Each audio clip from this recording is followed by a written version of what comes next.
विदेशी कंपनियों को झटका, भारत ने बदले इंपोर्ट नियम। दुनिया के व्यापार बाजार में भारत ने एक बड़ा संदेश दे दिया। अब भारत में ऐसा कोई भी विदेशी सामान आसानी से नहीं बिक पाएगा जिसे बनाने के पीछे जबरन मजदूरी यानी फोर्स्ड लेबर का इस्तेमाल हुआ हो।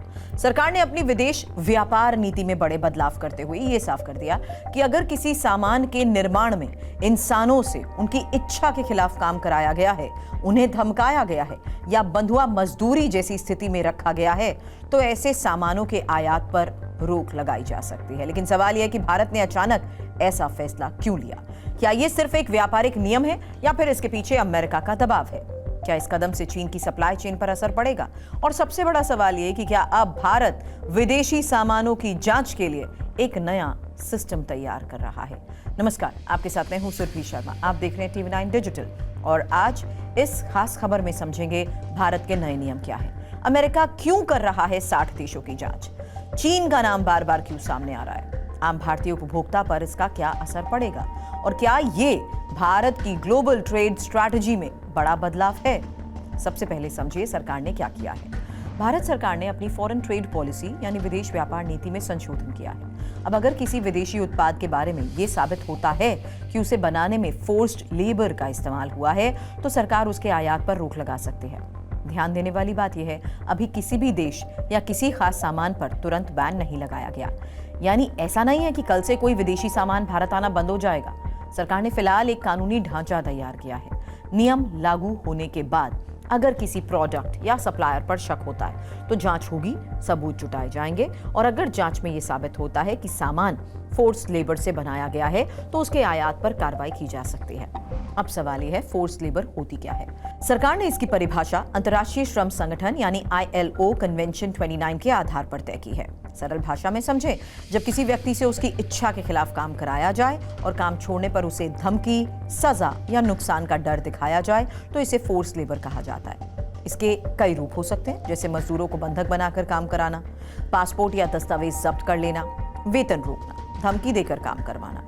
दुनिया के कई देशों में मानवाधिकार संगठनों ने ऐसी शिकायतें दर्ज की हैं और अब ग्लोबल ट्रेड में एक नया मुद्दा बन गया है कि किसी देश का सामान सिर्फ सस्ता होने की वजह से नहीं खरीदा जाना चाहिए, बल्कि यह भी देखा जाना चाहिए कि वो बना कैसे है। अब आते हैं सबसे बड़े सवाल पर, क्या भारत ने यह फैसला अमेरिका के दबाव में लिया?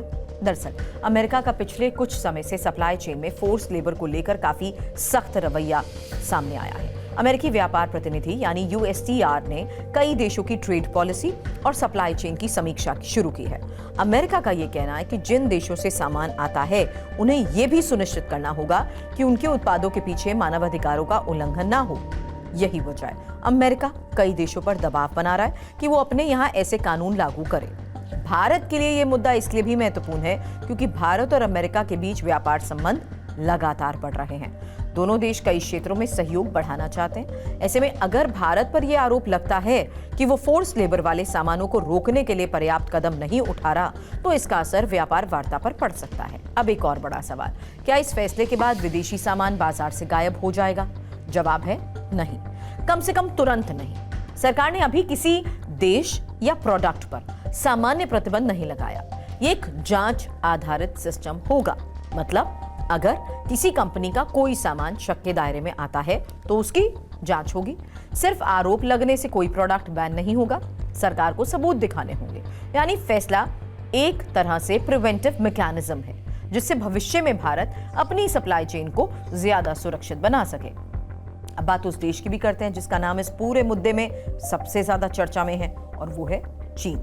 कई पश्चिम देशों ने चीन के शिनजियांग क्षेत्र को लेकर फोर्स्ड लेबर के आरोप लगाए, विशेष तौर पर कपड़ा उद्योग, cotton products, solar panel, electronics, metal sector जैसे क्षेत्रों को लेकर सवाल उठाए गए। हालांकि चीन इन आरोपों को लगातार खारिज करता रहा है, लेकिन अमेरिका और यूरोप ने सप्लाई चेन जांच को लेकर सख्त कदम उठाए हैं। भारत का नया नियम इसी बड़े वैश्विक ट्रेंड का हिस्सा माना जा रहा है।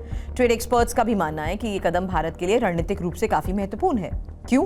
क्योंकि आज दुनिया सिर्फ सस्ता सामान नहीं चाहती, बल्कि भरोसेमंद सप्लाई चेन चाहती है। कोरोना महामारी के बाद दुनिया ने देखा कि अगर सप्लाई चेन किसी एक देश पर ज्यादा निर्भर हो जाए तो बड़ा संकट पैदा हो सकता है। भारत लगातार खुद को एक भरोसेमंद मैन्युफैक्चरिंग हब के रूप में पेश कर रहा है। ऐसे में ये नियम भारत की छवि को मजबूत कर सकता है, लेकिन असली चुनौती होगी नियम को लागू करना। क्योंकि किसी सामान को फोर्स लेबर से जोड़ना भी आसान नहीं है। इसके लिए जांच एजेंसीज की क्षमता, अंतर्राष्ट्रीय सहयोग, मजबूत सबूत, पारदर्शी प्रक्रिया की जरूरत होगी। और अगर फायदे देखें तो पहला फायदा है भारत की सप्लाई चेन ज्यादा भरोसेमंद बनेगी। दूसरा, मानवाधिकार आधारित व्यापार को बढ़ावा मिलेगा। तीसरा, भारत अमेरिका और यूरोप जैसे बाजारों के साथ बेहतर तालमेल बना सकेगा।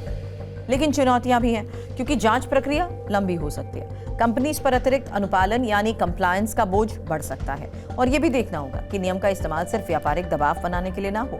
कुल मिलाकर भारत ने फोर्स लेबर को लेकर एक बड़ा कदम उठाया है, और ये सिर्फ एक आयात नियम नहीं है, बल्कि बदलती हुई ग्लोबल ट्रेड पॉलिटिक्स का हिस्सा है। अब आने वाले समय में देखना यही होगा, भारत इस नियम को कितनी प्रभावी तरीके से लागू करता है, और क्या इससे चीन जैसी बड़ी सप्लाई चेन पर वास्तव में असर पड़ता है या नहीं। आपकी राय क्या है? क्या फोर्स लेबर से बने सामानों पर पूरी तरह रोक लगनी चाहिए? कमेंट करके जरूर बताएं।